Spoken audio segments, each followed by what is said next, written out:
republic for which it stands, one nation, under God, indivisible, with liberty and justice for all. Justice for all. Read the call.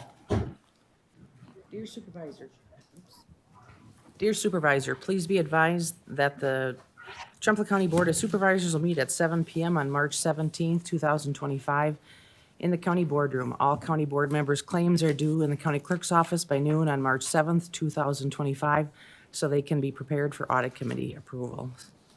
Okay. Roll call. Bridget Turner. Here. Stacy Klein. Here. Richard Seisha. Here. Lori Severson. Here. Andy Todd. Here. Richard Anderson. Here. Kevin Adams. Here. Dick Miller. Here. Kevin Whalen. Here. John Austin. Here. Dawn Waldera. Here. Robert Becker. Here. Renee Lyon. Here. Kellen Nelson. Here. David Larson. Here. Jeannie Nutter. Ron Johnson. Here. 16-0. Half quorum. One missing. Yep. Happy St. Patrick's Day to everyone. Well, the open meeting law requirements have been met with posting and notification. We have a 11-item agenda. Amended agenda. Someone will make a motion. That was by Mr. Johnson. Second to that? Motion by Johnson and second by Supervisor Seisha. Yeah.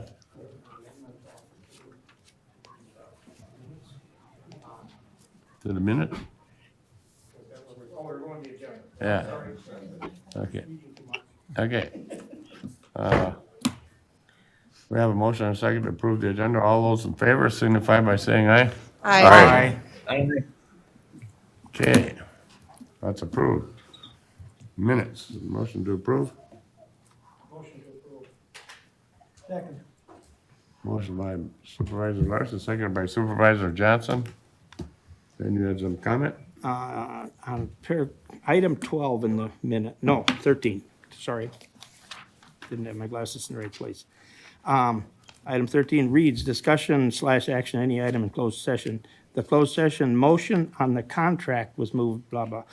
That should have been contract offer. There was no set contract. There was a contract offer being made. So I'll make a motion to add the word offer after contract. And I'll second that amendment. Okay. Does that make sense for the corp council? Yes. Okay. We have a motion and a second. Do we want to make that amendment? Do we need a motion to do that too? Motion to amend the agenda to add the word offer? Yep, yep. For the motion, that's for the agenda, but now we need one for, No. oh, That's for the amendment Yep. to the minutes of the Okay. previous meeting. okay. All I'll those- make that motion. All those, we It's already already did done. that. Okay, all those. We got it, Lori. All those in favor signify by saying aye. Aye. Aye. Opposed? Same sign, that's carried. Appearances, administrator update. We have to approve Yes. Oh, sorry about that. Okay, we have a motion to approve the minutes as amended. All those in favor signify by saying aye. Aye. Aye. Opposed? That's great. So now we're definitely covered. Appearances, administrative update. All right, I will give you an update here on a few things. I first want to let you know that last week, we met with Ellers and Quarles and Brady and had our S&P Global rating updated. We had an interview with them and went through that process. That was a process. I would let you know that review was very positive. The S&P ratings revised our outlook for the county to stable from negative and affirmed us at a AA minus in long-term rating. So it was very positive. Our credit overview and some of the things that they noted on positives were creation of the comprehensive and rolling 5-year capital improvement plan, purchase and implementation of long-term financial planning, purchase of the Tyler enterprise software for enterprise resource planning, the elimination of a director position and looking at cost savings, the savings from our insurance costs, future creation of a motor pool across departments, and seeking ways to add sales tax revenue from local tourism and business, which are all taken as positives for us. So we're planning that this will then be taken out for bid next week, Monday or Wednesday, depending on availability. We need a quorum to come back that late afternoon, evening to have your approval once it's out for bid. So I'm just throwing out those 2 dates to see what would be available for individuals to come. And it doesn't necessarily have to be at 7 PM. We need the quorum, so whenever it would work for individuals, we can get that scheduled. So I'm going to throw that out there first. Is there a virtual option that we could It can be. manage? Can join virtually. I'll just ask first, does Monday seem to work for everyone? Yeah. Okay, so if we stick with Monday night, do we want to do 5 o'clock, 6 o'clock, 7? Do you want to stick with a time like this? I'm thinking it would be about a 15, 20-minute meeting? Talking next Monday. Correct.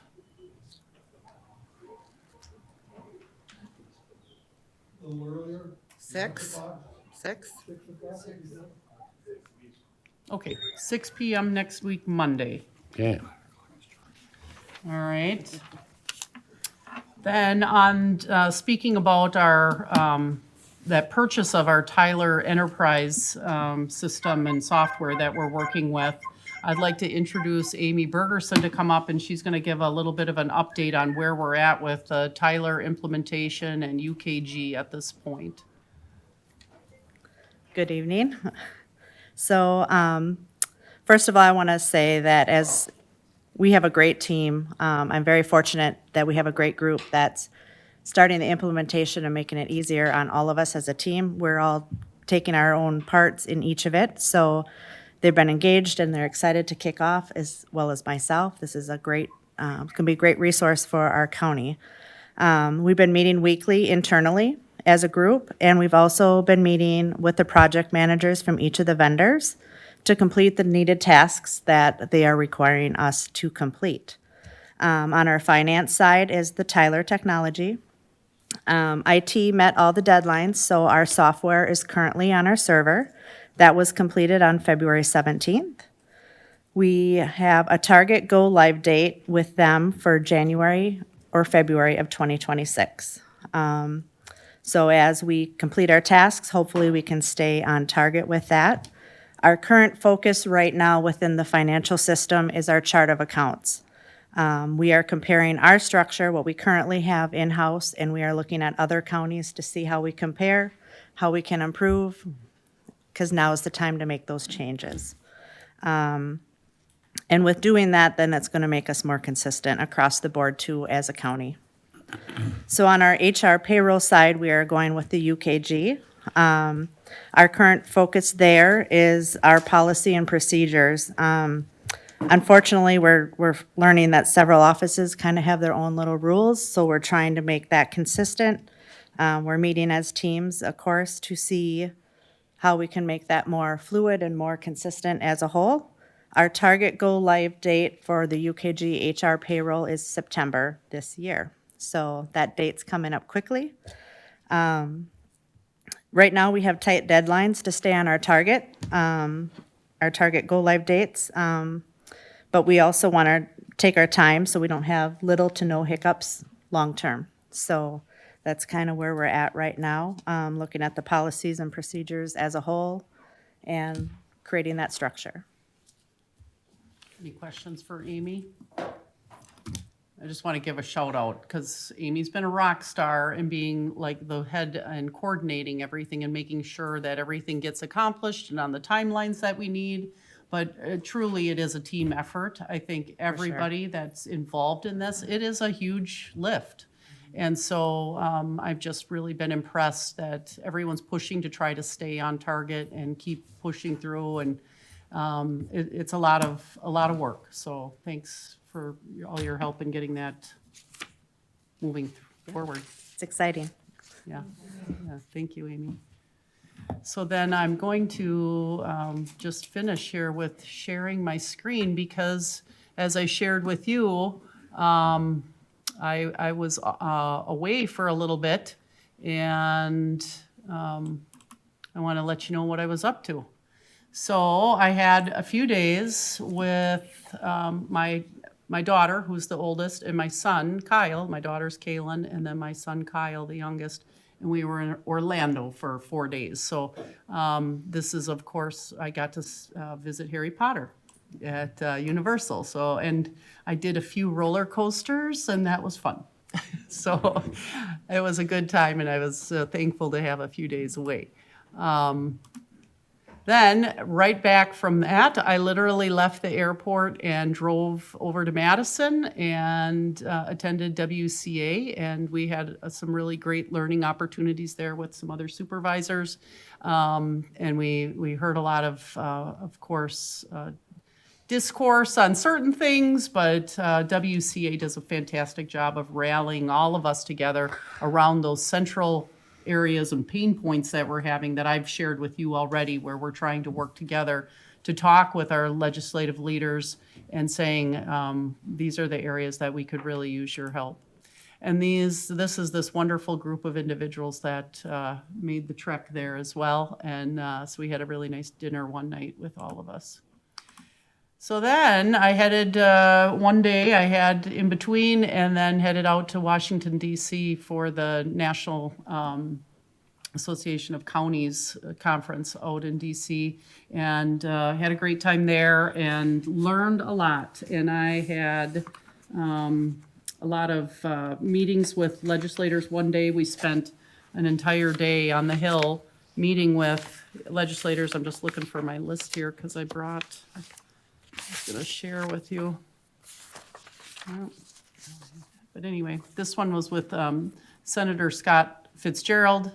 Most of the representatives did not meet with us personally. We met with their staff, but we did meet with Congressman Grothman. He was there. So anyway, just to go through pictures, we did have some tour time as well when we were there at the Hill, but it was a packed day. We met with 6 different individuals across the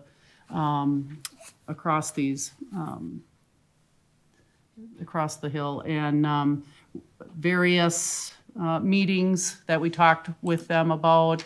This was Senator Baldwin's office. This is Grothman's office.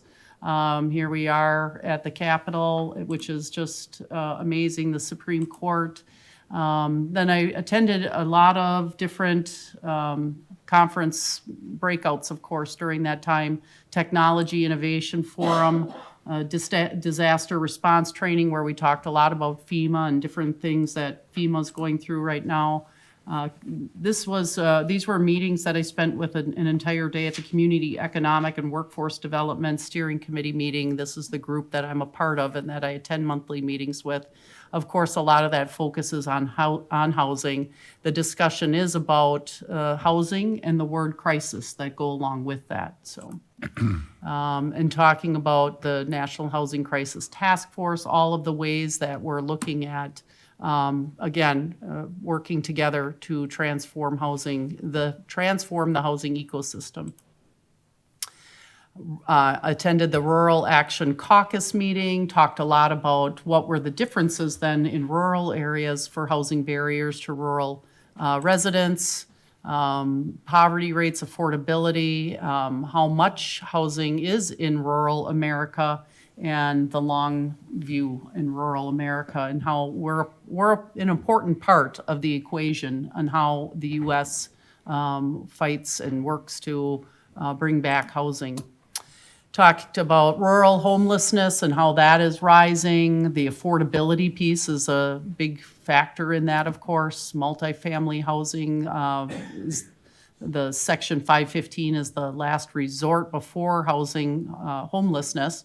You can see the average income of a USDA Section 515 tenant is $12,708. And you got to remember, 2/3 of those individuals are elderly or disabled. Talked a lot about artificial intelligence, all of the different things coming and how we're working towards that in different ways. Worker protection rules, childcare, the issues with childcare that we're experiencing, and agriculture and how we have labor shortages and how do we solve issues with the issues with immigrants and how we continue to be a leader in agriculture. And then, of course, you have, again, just some inspiration of being at the Capitol and what that means to us, each and every one of us, and the history that we have. This always strikes me when the stairs here, we had a tour, and the stairs were the original stairs that our forefathers walked on. So I just always find that just amazing, right? Like that is just like they were there. Pretty cool. And to remember that here's the old Supreme Court chamber. To remember our leaders, they dueled on the Senate floor. So there were plenty of discussions and disagreements at that point as well. And that it's nothing new. And we just need to work together, though, and get things done, and we'll be okay. And so just, again, inspiration, all of the greats before us. So I wanted to share some of that with you. One of the great things about attending there and being a part of those sessions was the opportunity to meet with other individuals from across other states, of course, and get ideas like things that are happening that you never hear of in Wisconsin. So there was a nice idea exchange, and we were able to talk to some other states about ways that they're handling the same types of issues. Of course, we're dealing with the same things across the U.S., and so it was very worthwhile. So I want to thank everyone for this opportunity to go and learn and to bring back. I always bring back at least 2-3 things that I can take and implement. So there'll be some things that we'll be talking about as we move forward. So lastly, then, I'm just going to close out by introducing you to our next, the big change here at the county, and that's introducing Bo Tibbetts to you. Bo, while I was gone during this time, we had the extreme fortune to bring in Bo as our new emergency management coordinator, grant writer. So he came in and everybody else stepped up while I was gone because I couldn't meet him and talk with him at that time. And I came back only and had a meeting with him only 4 days after I got back and after he'd been here only a little while. And he has a plan and I love it. So I'm just really impressed and happy that Bo can join us. And he's been doing a lot of connecting with individuals. So I want to have him connect with each of you as we go forward. And you'll see him at meetings, committee meetings, and out in the community at some of those other meetings that we have in the communities as well as he's getting connected. So I'm going to hand it over to Bo for your introduction. All right, hello, good evening. My name is Bo Tibbetts. A little background on me. I did grow up in the area. I grew up in Taylor. I graduated Blair Taylor. 1998, I joined the Army. I discovered ROTC in college and then was commissioned as a second lieutenant in the Army. I got selected for aviation. So I spent 21 years as an Army aviation officer. Retired in 2019 and came home. I settled in the town of Trempealeau and just north of the village off of K, excuse me. I've been suffering from a cold for a while. And yeah, since I retired in 2019, I managed a small business in Winona for a couple of years. Then I went to the airport. And then I found a job at Dairyland Power. And then as a supply chain analyst. and it just wasn't very intriguing as a supply chain analyst. So when I saw this opportunity for Trempealeau County Emergency Management, I thought maybe my military background could bring something to this position. So I have a lot of experience in planning. I did fly helicopters for a while, managed aviation operations, air traffic control. So a lot of aviation-centric capabilities, but as I progressed in the Army, I did retire as a lieutenant colonel.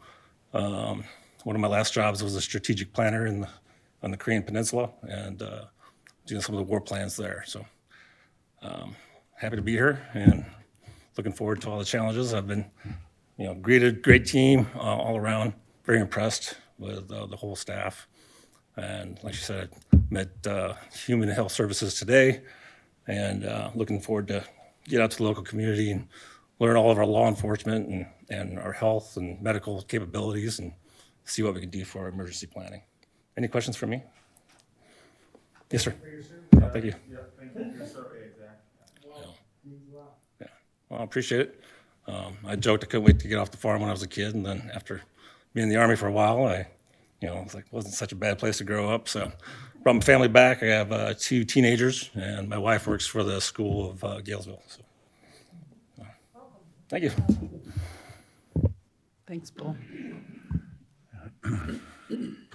Okay, quarterly update from the sheriff.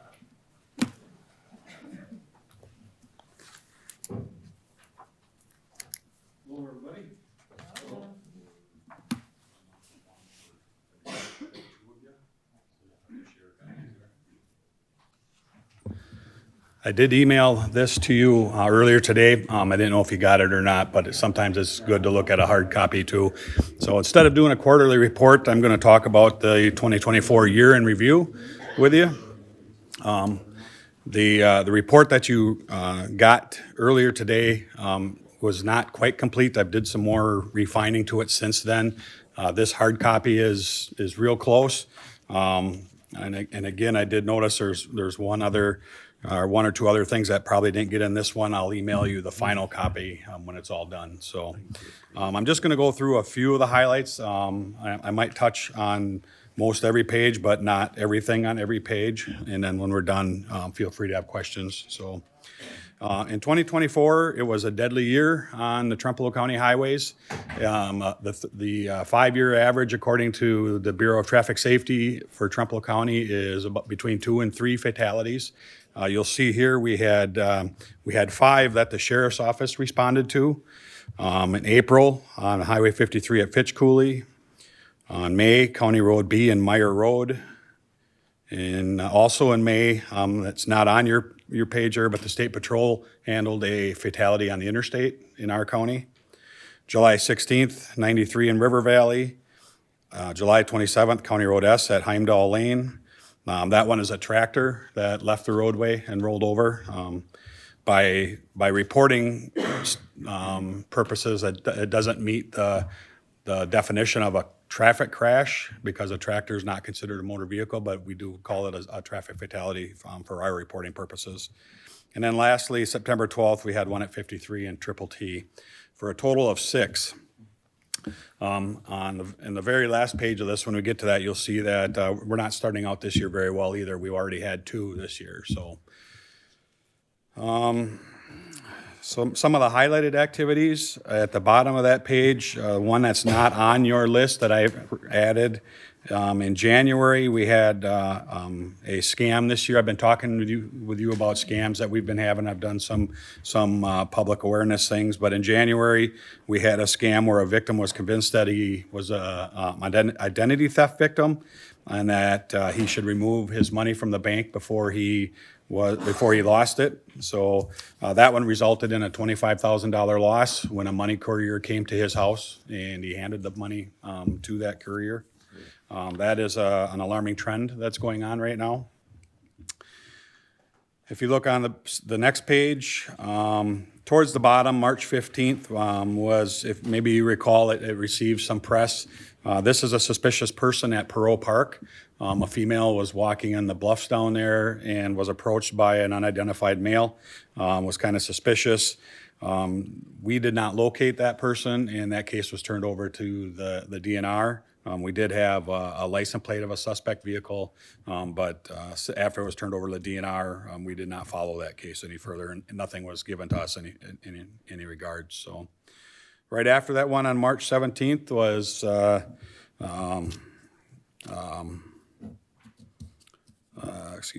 got that one wrong. That is just a traffic crash. I'll refer to what I'm going to talk to here in just a minute. On March 23rd was the water tank rescue in Blair, resulted in the drowning of a person who was inside the Blair doing some cleaning, inside the Blair water tower doing some cleaning for that unit, and had some difficulties with his breathing apparatus, and also was tangled up in a mess where they could not get him out in time. April 11th, this is the child abuse case where a child in Trempealeau County was taken to a Nona hospital after being at a daycare all day. It was discovered that the child had burned itself or had received burns when scalding water was applied. The suspect in the case did not admit, but we do have a case in front of the district attorney for child abuse and child neglect with that caregiver. On April 18th, another child abuse case. This one was a significant one as it was a result of drugs in the home, and the person had fled to a different part of the state. We worked with the McWanago Police Department to get that person taken into custody. If you look on page 4, May 7th, this is an ICAC case. In December of 2023, our investigator made an arrest for a significant child porn case, internet child crimes against children. That case went in front of the district attorney. Subject was charged. In May 7th, he became a repeat offender and did it again. May 13th, kind of an odd train versus pedestrian crash in our county, where the only person the only train versus pedestrian crash I can think of where the person survived. He was hit by a train down by the Sullivan Supper Club area there while walking across the track or around the tracks, and was struck but did survive. May 15th, that's the one I was going to allude to a little earlier. This is where this incident was called in as a traffic crash. The resulting investigation found that it was actually a homicide. An arrest was made, and the subject is currently in our jail awaiting trial. July 10th, this is a UTV death in our county, happened on private property. July 27th, a significant drug stop, traffic stop up on I-94 from our K-9 unit, resulted in 30 pounds of marijuana and 1 pound of methamphetamine being seized. August 30th, in my career here, we've had maybe 6 of these, but a plane crash up in Strum at the airport up there. An ultralight plane was able to take off and got about 100 feet off the ground and lost power. Was able to turn the plane around and head back again, but struck a tree as he was coming down, and the plane crashed, and the pilot was injured seriously. I believe he did survive with some very significant injuries, however. And then the last one I'm just going to mention is not on your list, is in December of 2024, we had 2 more scams that resulted in one victim losing $60,000 and another losing $6,500.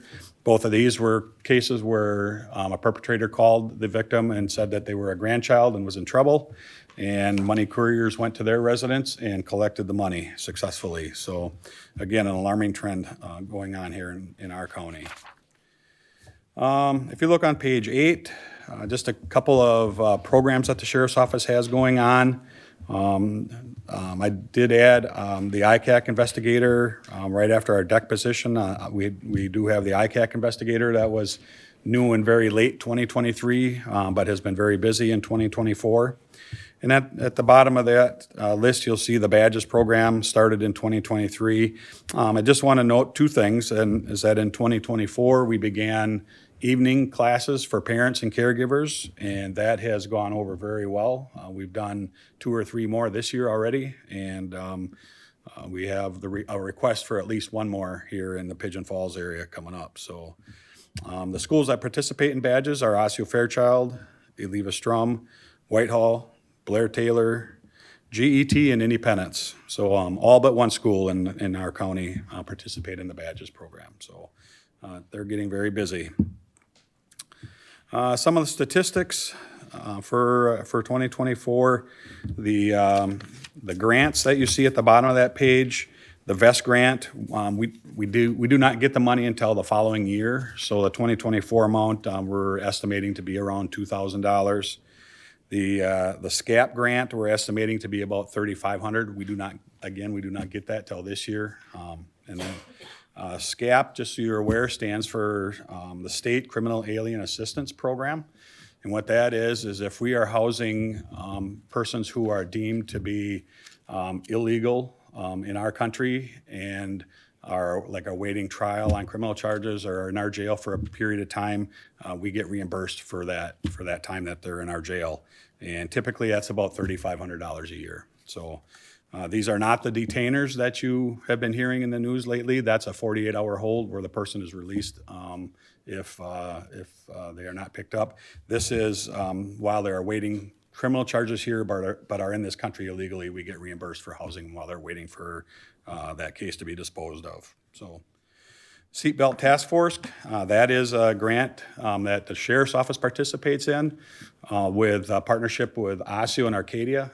And the $25,000 comes to the Sheriff's Office, but Osseo and Arcadia do participate a little bit, and some of that money goes back to them. It just funnels through the Sheriff's Office. We have to be the central organization for that, so. So that what that does is it's a grant we receive from the Department of Transportation, and we put extra patrol on just to enforce seatbelts, so. We do, occasionally we'll do one for speeding and also for OWI enforcement, but we didn't do either. None of those were available in 2024 to us, so.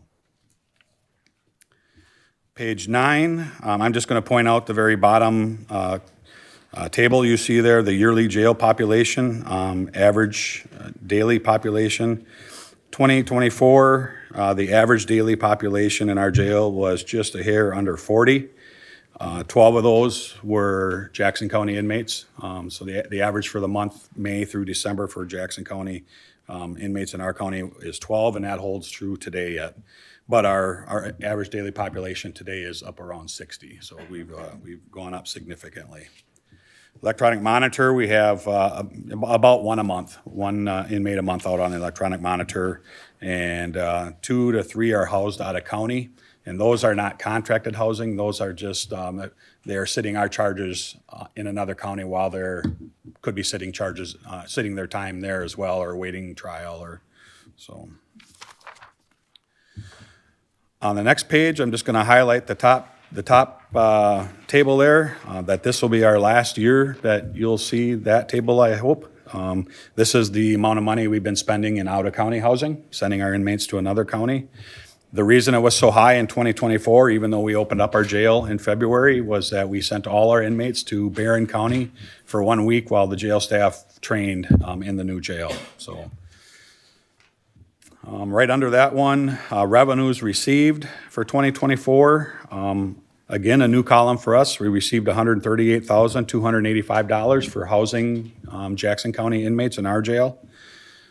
The next two columns, ES sanctions and PO holds, are both Wisconsin Department of Corrections reimbursements that we get. The ES sanctions is if a probationary person violates a condition of probation and is put in jail for a couple days. It's usually short term. We get reimbursed for that. That reimbursement is a result of a statewide pool that at the end of the year is divided up amongst all the counties that participate in the program, and it's based on how many inmate days. It's not necessarily 40 hours a day per inmate, or it's just a division of the pool money at the end of the year. The probation holds is different. We get $60 a day for that, and that is a typical one is if a person's on probation but in jail awaiting revocation because they really messed up. It's the long-term type of stays. So And then at the bottom, the dispatch statistics is, I'm just gonna mention that 27,938 calls for service came through our dispatch center last year, and that includes county, city, and village police departments and sheriff's office, so. I guess I should ask questions if you have questions on items as we go, rather than at the end, it might be easier, but any questions up till this point? 40 for 24. Thank you. Is that actual suicides or that's? Those just a are call? chapter 51s. Yeah, that's just labeled incorrectly. So, but you'll see that that is down about 20 from the year before. Thank you. The actual number of suicides, completed suicides, I think is up. It seems like we've had an unusual amount of them lately, including 2024. Sheriff, if I could, I just wanted to comment. I actually attended the badges presentation on March 6th, I think it was, in Whitehall. Yep. Wanted to comment, it was very well done. It was an eye-opener for those adults that attended. It was pretty well attended, but thank you for providing such an important educational program for every adult should see it. Every parent should see it. I think it's a great program. It wasn't my idea. It's Ross and Yurka's idea, but I told them to run with it, I guess. So even I probably am surprised about the level of surprise that these parents and caregivers are seeing, that, you know, how really little they did know about this. So that's the biggest comment I get is, I would never have imagined is something I hear, you know, or, you know, and again, lots of praise for doing it, so we're gonna continue as we go on through the year. I'll keep the county board, you know, informed as to others that come up in case you weren't able to make that one, so. I'll echo Renee's comments. I went to the same one, sat behind you. I didn't know you. I hid behind you. I'm like, but it was extremely well done, and I do recommend any parent or caregiver, if you have the opportunity to go to it, go to it.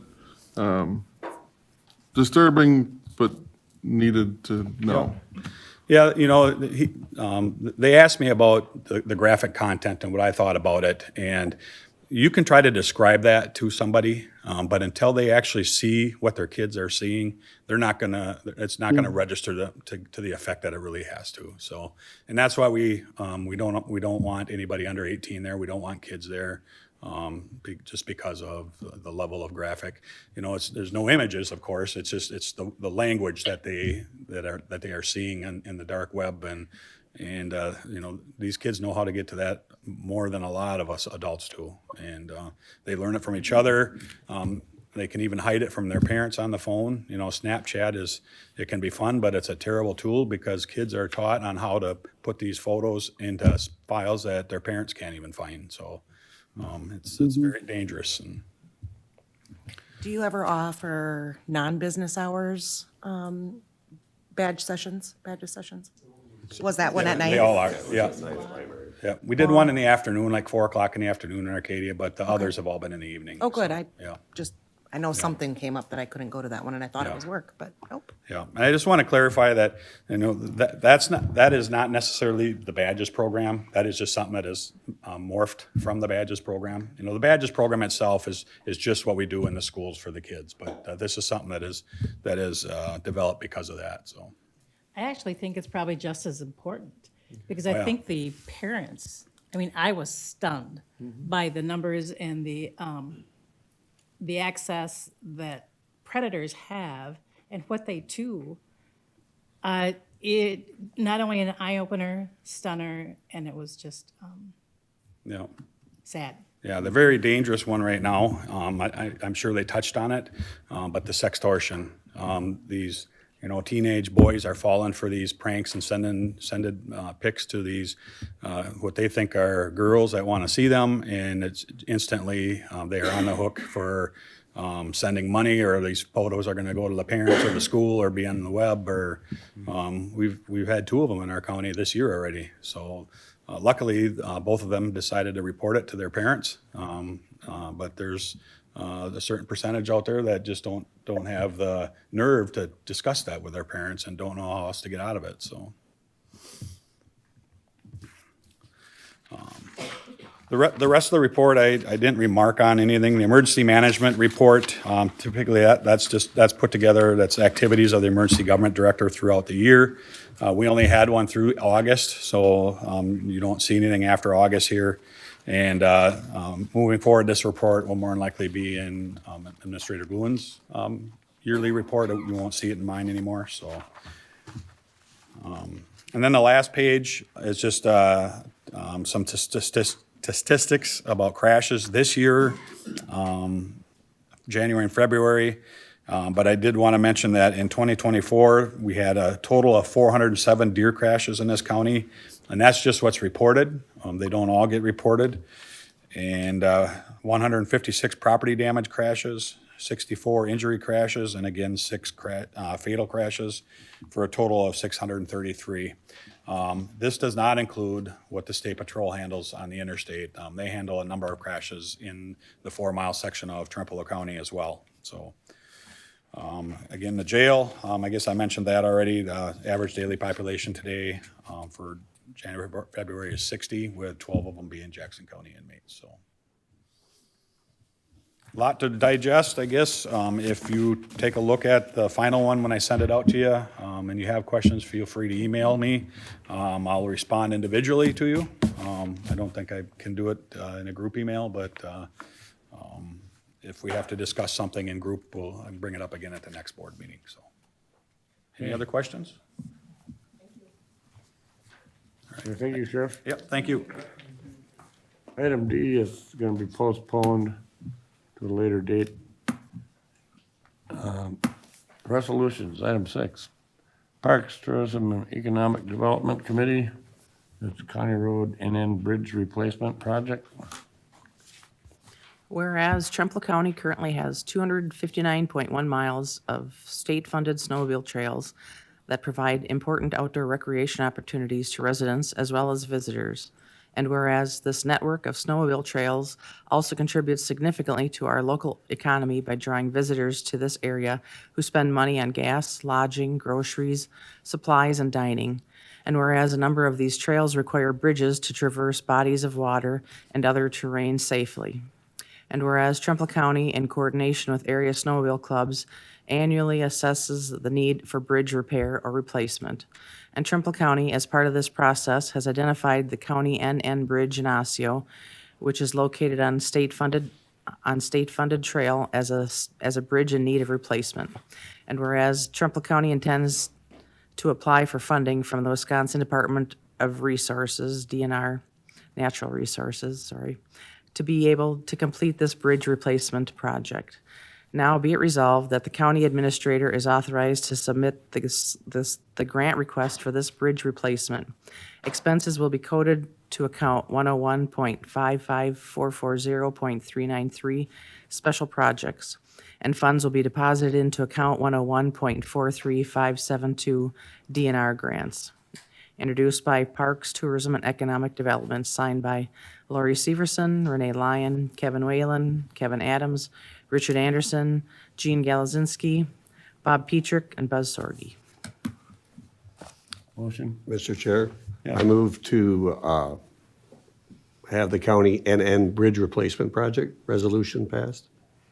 Motion by Supervisor Willett. Seconded by Supervisor Adams. Discussion at all? Seeing none. All those in, we gotta read the call. Ready? Yep. Stacy Klein, Yes. Richard Seisha. Yes. Lori Severson. Andy Todd. Yes. Richard Anderson. Yes. Kevin Adams. Yes. Dick Miller. Yes. Kevin Whalen. Yes. John Austin. Yes. Don Waldera. Yes. Robert Becker. Yes. Renee Lyon. Yes. Callan Nelson. Yes. David Larson. Yes. Ron Johnson. Yes. Bridget Turner. Yes. And Lori Severson. Yes. Oh, we lost her. 16-0. Nope, finally got back on. Okay. Item 2, snowmobile trail maintenance grant. Whereas Trempealeau County currently has 259.1 miles of state-funded snowmobile trails that provide important outdoor recreation opportunities to residents as well as visitors. And whereas this network of trails must be maintained through activities such as clearing debris and trail grooming to ensure the trails are safe and passable. And whereas this work is done on behalf of Trempealeau County by the number of different snowmobile clubs under the umbrella of the Associated Snowmobile Clubs of Trempealeau County. And whereas maintenance costs are reimbursable through a maintenance grant provided by the Wisconsin Department of Natural Resources, DNR, based on a formula which considers number of trail miles. And whereas Trempealeau County, as the state-recognized county snowmobile coordinator, must submit the maintenance grant request to the DNR, as well as track and reimburse eligible costs to the clubs. Now be it resolved that the county administrator is authorized to submit the grant request, accept funds to account 101.43571 snowmobile trails, and review from account 101.55440.395 trail maintenance for costs of maintaining the trails, introduced by Parks, Tourism, and Economic Development. Lori Severson, Renee Lyon, Kevin Whalen, Kevin Adams, Richard Anderson, Gene Galazinski, Bob Petrick, and Buzz Sorg. I move to approve. Motion by Supervisor Lyon, seconded by Supervisor Johnson. Any discussion on this one? Question? Yes, go ahead. Is this a year, every year this is available to apply for, or is it, Yeah, or, every year they do this. so why can't we Oh, approve it? We got the boss Okay, here. so the question, the follow-up question is, why do we have to do this year to year? Why couldn't we do this as an ongoing thing? You have to talk to the DNR for that, and you know what that is. Yeah, I think they have available funding year to year, which is why it's got to be reimbursed through a grant. And we ended up getting a few more miles this year, and have a good relationship with our grant contact. My point from ours is, rather than every year coming back to us, why can't we authorize, I'll use the term you, to just do it every year? Right. That's my question. I'd be open to it, but I'm not sure if that's the correct process. I could do more looking into it for sure. I'll turn that over to Corp Counsel. If I may, we're in the process of really furthering and updating our procurement policies, and this is a grant, so it's part of that. And so things like that, who signs what contracts as well as grants, that's something that we need to answer, and this is for at least the time being what we need to do, because it's consistent with what we've done so far. Okay, thank you. Yep. Okay. No more questions? I'm gonna call the roll. Andy Todd, Yes. Richard Anderson, Yes. Kevin Adams, Yes. Dick Miller, Yes. Kevin Whalen, Yes. John Austin, Yes. Don Waldera, Yes. Robert Becker, Yes. Renee Lyon, Yes. Kellen Nelson, Yes. David Larson. Yes. Ron Johnson. Yes. Bridget Turner, Yes. Stacy Klein, Yes. Richard Seisha, Yes. Lori Severson, Yes. 16-0. Okay. Next one's Environmental Land Use Committee, ordinance to rezone of land in the town of Gale. Whereas Seth E. Scholl and Jacqueline L. Scholl, Galesville, Wisconsin landowner, Seth E. Scholl petitioner, has requested the rezone of a parcel of land in the town of Gale for car repair and a dealership. Whereas the rezone is on approximately 1.12 acres, more or less. Whereas a public hearing was held pursuant of section 59.69, parent 5 of Wisconsin statutes, and whereas the town of Gale supports the rezone request. And whereas the Environment and Land Use Committee moved to rezone part of this parcel from rural residential, RR, to commercial, C, and it appears that the zoning change request is appropriate under the circumstances. Now be it resolved that the county adopt the attached ordinance amending the zoning district boundaries as indicated, introduced by Land and Environment and Land Use Committee. Callan Nelson, Andrew Todd, David Larson, Kevin Whalen, Randy Severson, Anthony Munson, Stacy Klein. Chair, I move to adopt the ordinance for the rezone of the land in town of Gale. Motion by Supervisor Todd, I'll second that. second by Supervisor Turner. I see we have our land use expert here, Burgess.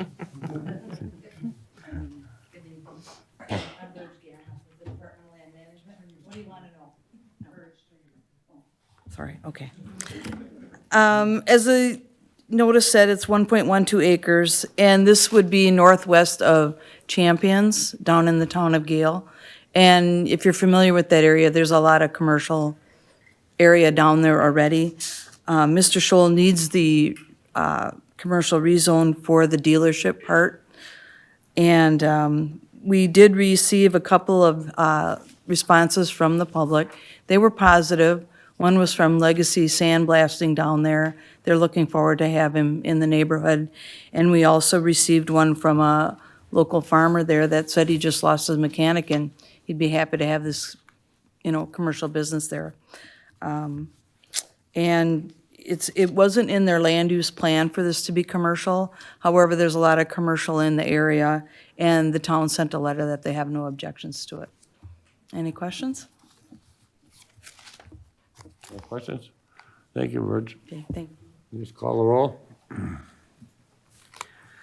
Kevin Whalen, Yes. John Austin, Yeah. Dawn Waldera, Yes. Robert Becker, Yes. Renee Lyon, Yes. Kellen Nelson, Yes. David Larson. Yes. Ron Johnson. Yes. Bridget Turner, Yes. Stacy Klein, Yes. Richard Seixas. Yes. Lori Severson, Absolutely. Andy Todd, Yes. Richard Anderson, Yes. Kevin Adams, Yes. Dick Miller, Yes. 16-0. Okay. Passes. Executive Finance Committee. Amendment to the Trumbull County Ordinance, Chapter 13 on taxation.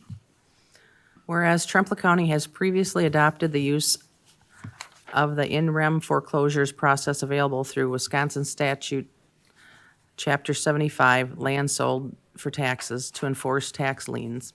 Whereas in the U.S. Supreme Court case Tyler versus Hennepin County, 589 U.S.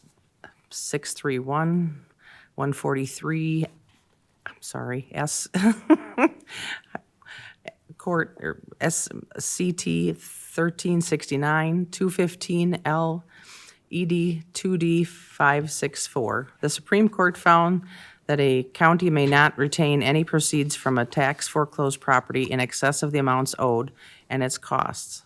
And whereas through 2023 Wisconsin Act 207, the Wisconsin legislature amended certain sections of the Wisconsin statute, Chapter 75, with those amendments reflecting the Supreme Court holding in Tyler. And whereas Trumpealeau County Ordinance, Chapter 13, was last amended in 2016, and this amendment would incorporate these referenced legal updates as well as make other timely updates. Whereas the amendments are set forth in the attachment to this resolution, but include the repeal of Trumpealeau County Ordinance 13.03 and 1304, and the creation of a new 1303 to incorporate these referenced updates. Whereas the Trumpealeau County Board of Supervisors further holds that these amendments specify the desired process for the sale of tax deeded land in Trumpealeau County. Now be it resolved that the Trumpealeau County Board of Supervisors hereby approves and adopts this amendment of Trumpealeau County Ordinance, Chapter 13, including the repeal of Trumpealeau County Ordinances 1303 and 1304, and the creation of a new 1303. Introduced by Executive Finance Committee, Bridget Turner, David Larson, Richard Seixas, John Austin, Robert Becker. Okay. Motion to approve. Motion by Supervisor Larson, I'll second that. second by Supervisor Turner. Any questions or comments? Yeah, what does all mean? That Means jumble. that- What does that means mean? Means if you got tax foreclosure property, we can only recoup our costs and back taxes. Everything else has got to go back to the original land. That's exactly it. So there was first a Supreme Court case, and then there was an amendment to our Chapter 75 on the statewide level. Some of those updates are going into effect in 2026. Some of them are already in effect now. But exactly what Chair Austin had said, that counties are not allowed to keep anything more than their costs or what's owed to them. If we do, it is a unconstitutional taking. And so we needed to consider that, and I think, Michelle Rose is here. I don't think we've had historically any issues with that at all. But we want to make sure that our ordinance reflects current law, though. And I can certainly break down, I sent you a number of things from the WCA, just so that you're aware of it, the guidance, and I have copies with me. The big differences between the draft ordinance and what they had proposed were the model ordinance were to reflect Trempealeau County procedure.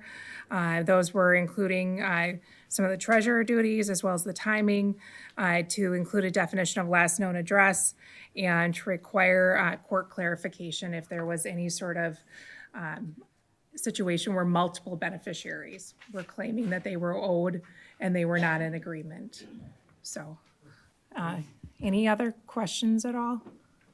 Okay, thank you. Hearing none, we'll call a roll. Ron Johnson. Yes. Bridget Turner. Yes. Stacy Klein. Yes. Richard Seisha. Yes. Lori Severson. Yes. Andy Todd. Yes. Richard Anderson. Kevin Adams. Yes. Dick Miller. Yes. Kevin Whalen. Yes. John Austin. Yes. Don Waldera. Yes. Robert Becker. Yes. Renee Lyon. Yes. Kellen Nelson. Yes. David Larson. Yes. 16-0. Okay.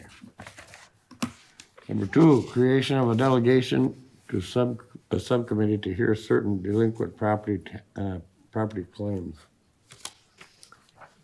Whereas per Wisconsin statute 74.69, each taxpayer owning property in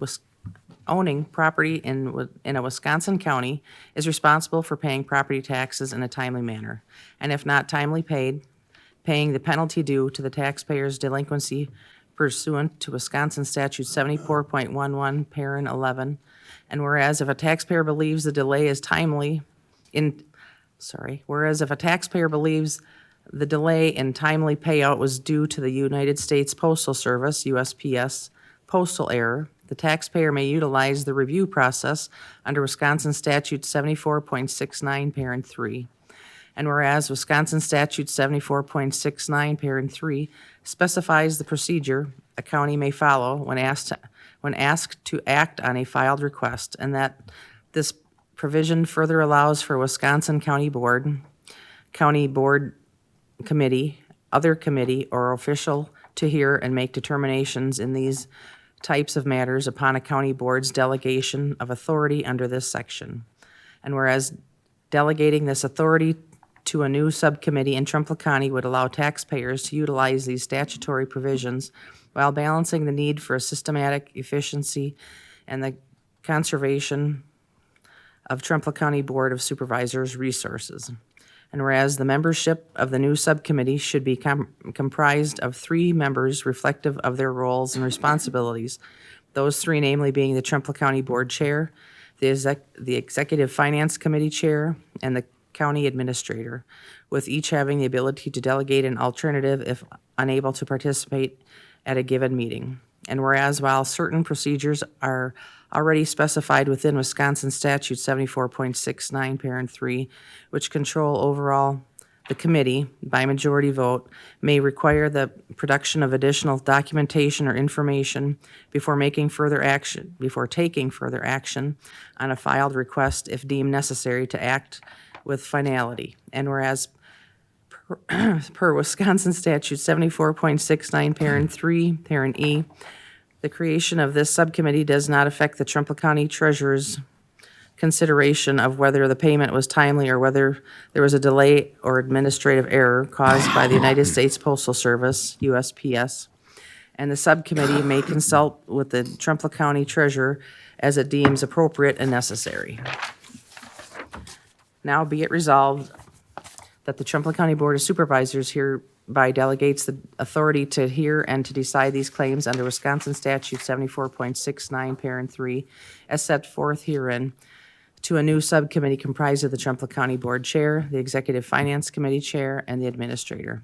Introduced by Exec Finance Committee, John Austin, David Larson, Richard Seisha, Bridget Turner, Robert Becker. Motion to approve to create this committee, subcommittee, I guess it is. Motion by Supervisor Larson, I'll second that. seconded by Supervisor Turner. Any questions at all? Supervisor Walder. So how does this subcommittee know that there is something that needs to be addressed? Is that does the request go through the treasurer and the treasurer just says, we have this, and then we call the meeting, or? This year, we had one complaint. Somebody actually sent it to the old admiral. What happened there? You get charged back to the first of the year if your interest, or if your check didn't get here in time, it was sent back to the first of the year. So we had to come up with some sort of committee to remedy stuff like that. So that, It doesn't happen very often. so that's a very good question, and the answer is statutory.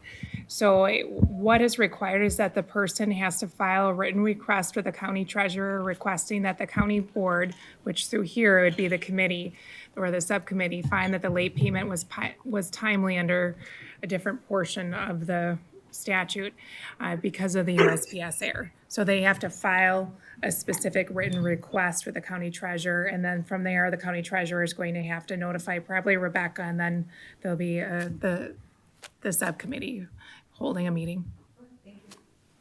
Mr. Chair, Yes. the way this is written, it sounds like the treasurer does have some discretion if the matter is brought to their attention. So that's also statutory. I think it's directly written from the resolution, but I'm looking, and for those of you who want to know what I'm looking at Wisconsin Statute 7469, subsection 3, subsection E, and it says this subsection does not affect the authority of a taxation district treasurer or county treasurer to consider the payment timely under subsection 1 if the treasurer concludes that the payment fails to satisfy the requirements of subsection 1 solely due to a delay or administrative error by the U.S. Postal Service. So it does give the treasurer some authority under that first subsection. Is there any other appeal process that the statute defines? No, it's specific to the USPS process. Any other questions? Not, call the roll. Robert Becker, Yes. Renee Lyon, Yes. Kellen Nelson, Yes. David Larson. Yes. Ron Johnson. Yes. Bridget Turner, Yes. Stacy Klein, Yes. Richard Seisha. Yes. Lori Severson, Yes. Andy Todd, Yes. Richard Anderson, Yes. Kevin Adams. Yes. Dick Miller, Yes. Kevin Whalen, Yes. John Austin, Yes. Dawn Waldera. Yes. 16-0. Number 3, urging Governor Evers and the Wisconsin legislature to support the county courts system. Whereas in 2023, the total cost of Wisconsin counties for running all circuit courts was $237 million. At the same time, court support funding from the state to counties was $28 million, 12% of the actual cost to run the local courts. And whereas the circuit court system is intended to be a state-county partnership, and whereas the state's fiscal responsibilities include judges, court reporters, CCAP equipment, and clerk circuit court cost appropriation. And whereas the counties are fiscally responsible for the majority of other functions of the court, including but not limited to the following: bailiffs and court security officers, courthouse building maintenance, phones and utilities, clerk of court and register of probate, staff salaries and benefits, jury costs, psychological exams, guardian ad litem, and court-appointed attorneys, expert witnesses, interpreters, and translation fees, court commissioners, law libraries, corporation counsel, courtroom technology, and audio visuals, copying machines, and other non-CCAP office technology, office supplies, furniture, recruitment and training, financial collection efforts, mail fees, printing costs, exhibit and file storage, access to state data, insurance, service of court documents, judicial staff attorneys, and equipment repair. And whereas over the last 10 years, the increase of the county portion of cost to run the courts is nearly 6 times higher than the increase in circuit court cost appropriations provided to cover these costs. And the counties now pay almost $150 million more than the state in unbalanced circuit court costs. Now be it resolved that that Trumbull County joins the Wisconsin Clerks of Circuit Court Association, WCCCA, and the Wisconsin Counties Association, WCA, and their efforts to increase the circuit court cost appropriation by $70 million payable to the Wisconsin counties and the 2025/2027 Wisconsin state budget. Be it further resolved that this resolution shall be effective upon its passage and the publication, and a copy be sent to Governor Evers and all Wisconsin state legislators representing Trumbull County. Introduced by Exec Finance Committee, David Larson, John Austin, Richard Seisha, Bridget Turner, Robert Becker. Second it. Motion by Supervisor Johns, second by Supervisor Anderson. Any questions? Go ahead, Mr. Miller. Do we know how much the state takes in terms of court costs and fines in a year's time? That would be really valuable to know that and have that in this document. I forget the exact amount on what they get, even on a traffic ticket. We get Absolutely. we get like 10 cents on the dollar. I did call the clerk of court earlier today with a similar question, asking, and I actually tried to look it up in the statutes too, and it appears, just even from experience too, that monies go in different pockets. My biggest concern was, it might be easier to answer, Mary, correct me, maybe you can take the ball from here, but how much does the county actually retain? Actually, I thought can you hear me okay? Yeah. Okay. I thought my answer might be a little high. So of course I had to dig in, and I will give you one example of a $200.50 speeding citation. The actual base of that ticket is only $50. That $50 is what's retained by Trempealeau County, State Patrol, or the municipality that issued the ticket. The remaining $150.50 is the result of the costs and fees set by legislature and described in detail within Wisconsin Statute 814. When all is said and done, out of that $250 ticket, $67.50 is retained by Trempealeau County. It'd be the $50 base fine plus a $7.50 clerk fee plus a $10 jail surcharge, which is then paid over to the jail at the end of the month for reconciliations. If it's an officer other than a Trempealeau County officer that issued this citation, we only retain $17.50. Again, with the $10 being forwarded for the jail surcharge end of the month. So that is it. Did that answer your question? I guess my concern was, is this not a number, especially in totality for the state, that shouldn't be in this particular document, this resolution that's going to the state? Because I'm making an assumption that the amount of money that the state is returning, what was it, $28 million to all counties, doesn't even begin to cover their share, which this, of course, is alluding to here, but we don't know the total. So that just a thought, since we don't really know at this point what that number is. Well, I was just pulling up a slide here that was from WCA. This is right here.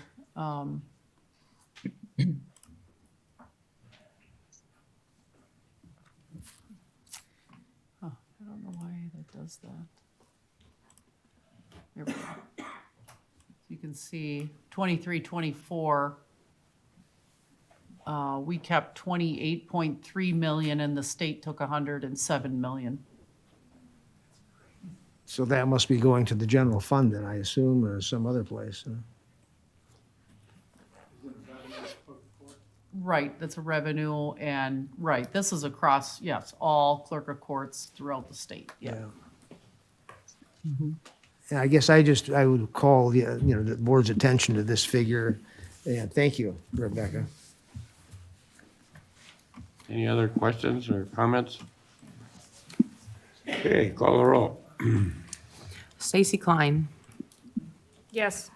Richard Seisha, Yes. Lori Severson, Yes. Andy Todd, Absolutely. Richard Anderson, Yes.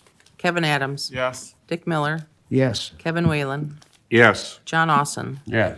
Dawn Waldera, Yes. Robert Becker, Yes. Renee Lyon, Yes. Kellen Nelson, Yes. David Larson. Yes. Ron Johnson. Yes. Bridget Turner. Yes. 16-0. Also under exec finance, authorization to contract with Innovative Public Advisors for a strategic planning service. Whereas Trempealeau County recognizes the need for comprehensive strategic planning to guide future initiatives, enhance operational efficiency, and align county priorities with community needs. And whereas the Executive Finance Committee has reviewed proposals for consulting services and has recommended contracting with Innovative Public Advisors to facilitate the county's strategic planning process.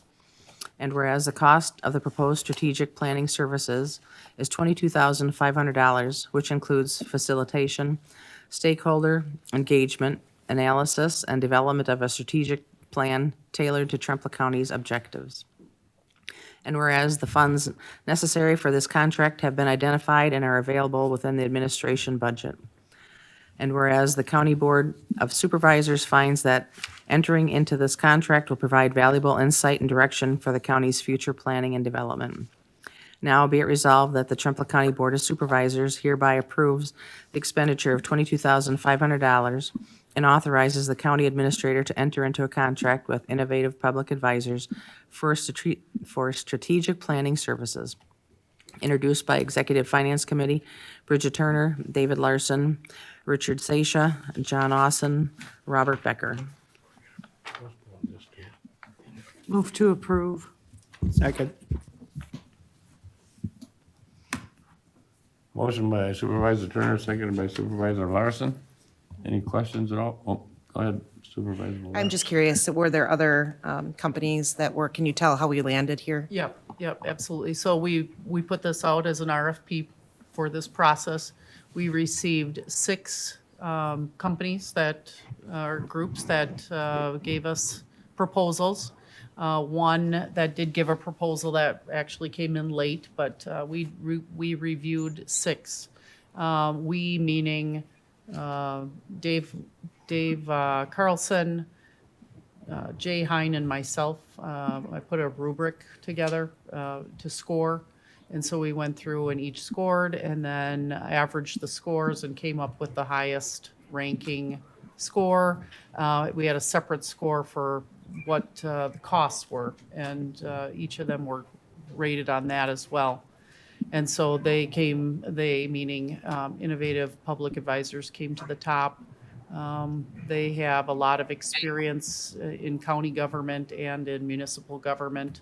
And yeah, they will hopefully give us a plan that we can all use and kind of help me with the direction of where the supervisors want to focus for the future so that we can continue to follow that. And yeah. So one question is when we would start this. We'd like to get the process moving fairly quick so that we'd have it completed probably by mid-June, so we'd have the report. And so I'm hoping, if this passes, I would just like to propose a start date on this for you. It would be supervisors being involved as well as department heads also being a part of that process. Okay, go ahead, Commissioner. If I recall, this group has worked with us previously with the media too, so we Correct. have some experience with them, Yes, that's correct. and they are reasonably local compared to some of the others. Yes, right. Some of the other submissions were from out of state. This is a Wisconsin group. That's about 1/3 the cost. They were also the most reasonable. Chair, can I ask a question? What are they all going to be looking at? I mean, I guess, I don't want to get too much in detail, but Right, well, as far as what they'll be looking at, they will look at previous planning that we've done, and initiatives that we've taken part in. They're going to look at our financials, to look at the health of our, where they think as well, and give us input. But then, they work with us in facilitation, stakeholder involvement as far as they'll survey and get information from the public, to also see where our focus is and where interest is from the county as far as finding out our objectives and how we move things forward for meeting those objectives. Any other questions or comments? No, call the roll. Ron Johnson, Yes. Bridget Turner, Yes. Stacy Klein, Yes. Richard Sasha, Yes. Lori Severson, Yes. Andy Todd, yes. Richard Anderson, Yes. Kevin Adams, Dick Miller, Yes. Kevin Whalen, Yes. John Austin, Yes. Don Waldera, Yes. Robert Becker, Yes. Renee Lyon, Yes. Kellen Nelson, Yes. David Larson. Yes. 16-0.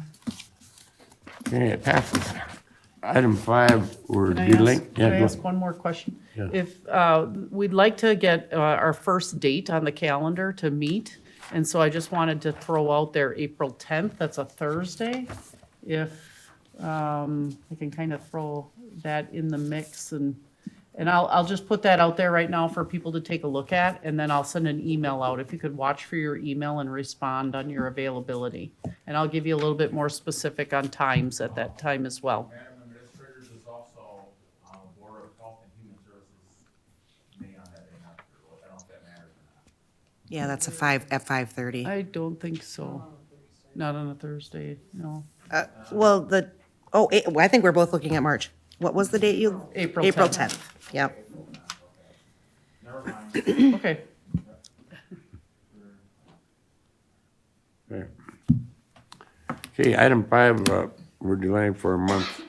Basically, it's partly my fault. We don't have a resolution to pass, so it's got to hold off a month. Item D, member claims. Whereas the audit committee has audited the following claims and recommend that they be allowed as follow. John Austin, $1,035.40. Kevin Adams, $114.70. Richard Anderson, $544.90. Robert Becker, $230.80. Ron Johnson, $229.80. Stacy Klein, $372.61. David Larson, $722.20. Renee Lyon, $721.20. Dick Miller, $122.40. Kellen Nelson, $68.20. Jeannie Nutter, 0. Richard Sasha, $345.60. Lori Severson, 0. Andy Todd, $674.40. Bridget Turner, $663.60. Dawn Waldera, $50. Kevin Whalen, $128. Total per diem, $4,150. Expenses, $1,873.81. And grand total of $6,023.81. Now be it resolved that the claims be allowed as shown, introduced by Audit Committee John Austin, Richard Anderson, Renee Lyon. Motion by Supervisor Johnson, I'll second. second by Supervisor Turner. Any questions or comments? Hearing none, call the roll. Andy Todd, Yes. Richard Anderson, Yes. Kevin Adams, Dick Miller, Yes? Kevin Whalen, Yes. John Austin, Yes.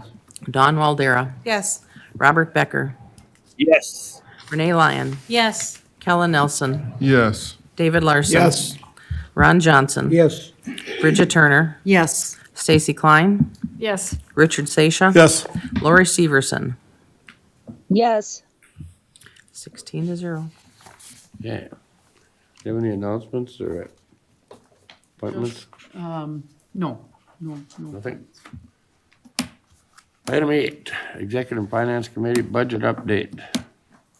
County Sales Tax General Fund. Got a copy of Everybody it? got the handouts, but if you notice, we came up $17.52 short from the budget in sales tax. Yeah, I was pretty impressed. pretty good guess anyway. 17, no, for the year, $17.52. General fund has not changed. Okay, ADRC, or Advisory Council, board members approval. We have a request for Phyllis Olson and Jean Sasala. Any objections, or somebody want to nominate them from the board here? I missed that, I'm sorry. It's the ADRC Council. Oh. Citizen board members have to be approved by the county board, and it's Phyllis Olson and Joan Sasala. I'll move to approve. I'll second that. Motion by Supervisor Waldera, seconded by Supervisor Turner. Any questions at all? Okay, just a voice vote should work for that. All those in favor signify by saying aye. Aye. Aye. Opposed? Carried. Correspondence, you have any correspondence?